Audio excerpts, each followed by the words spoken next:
बाप्पासाठी मोदक तर बनवायचे, पण घरामध्ये तांदूळ पिठी नाहीये.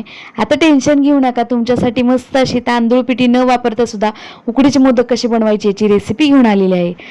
गॅसवरती कढई ठेवली, कढईमध्ये घातला खसखस खसखस भाजून घेतली. नंतर त्यामध्ये कढईमधली खसखस काढून घेतली, त्यामध्ये 1 वाटी, आता त्याच कढईमध्ये 1 चमचाभर तूप घातलं, त्यामध्ये 1 वाटी ओल्या नारळाचा कीस घातला, त्यामध्ये अर्धी वाटी गूळ घातला.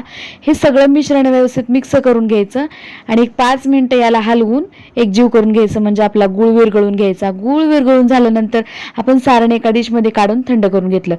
गॅसवरती पातेलं ठेवलं, त्यामध्ये थोडंसं तूप घातलं आणि पाणी आणि दूध मिक्स करून 1 वाटी असं प्रमाण केलं आणि हे दूध आणि पाणी उकळण्यासाठी ठेवलं. पाणी आणि दूध उकळल्यानंतर त्यामध्ये घातला 1 वाटी रवा. तर हो, आज आपण मोदकाच्या पारीसाठी मस्त असं इथं रव्याचं उकड तयार केलेली आहे.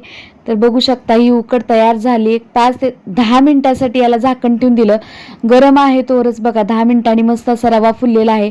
गरम आहे तोवरच याला हळूहळू मळून घ्यायचं. हे बघा ताटामध्ये काढून घेतलं, याला व्यवस्थित असं मळून घेते. गरम आहे ना, त्यामुळे हाताला थोडंसं चटका बसतो.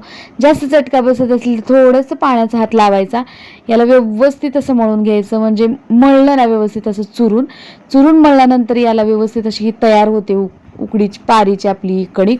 बघू शकता इथं आपली व्यवस्थित अशी कणिक तयार झालेली आहे.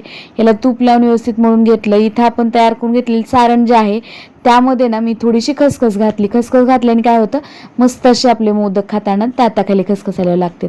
तर इथे आपण पारी तयार करून घेतली. पारी तयार करत असताना पीठ जर हाताला चिटकत असेल तर थोडंसं तांदळाचा हात लावायचा, तांदळाच्या पिठाचा हात लावायचा किंवा थोडंसं तांदळाचं पीठ लावायचं याला. तर याच्या कळ्या पाडून घेते बघा, जेवढ्या बनतील जेवढ्या येतील त्या यामध्ये, तर याच्या कळ्या पाडून घेतलेल्या आहेत.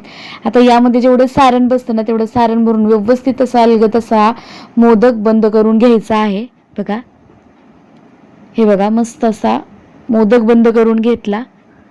अलगद असा याचा मोदक बंद करून घेतलेला आहे. आणि हे बघा तयार झाला आपला मस्त असा उकडीचा मोदक. आणखी एक तुम्हाला दाखवते मोदक बंद करून.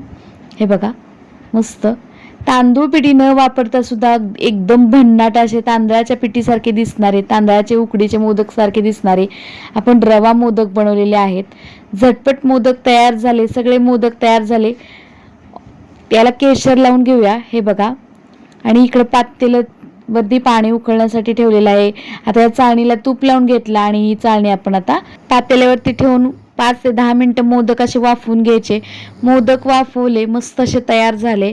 रेसिपी कशी वाटली कमेंट करून सांगा आणि यावर्षी गणपती बाप्पाच्या आगमनात असे मोदक बनवा. चॅनलला सबस्क्राईब करा.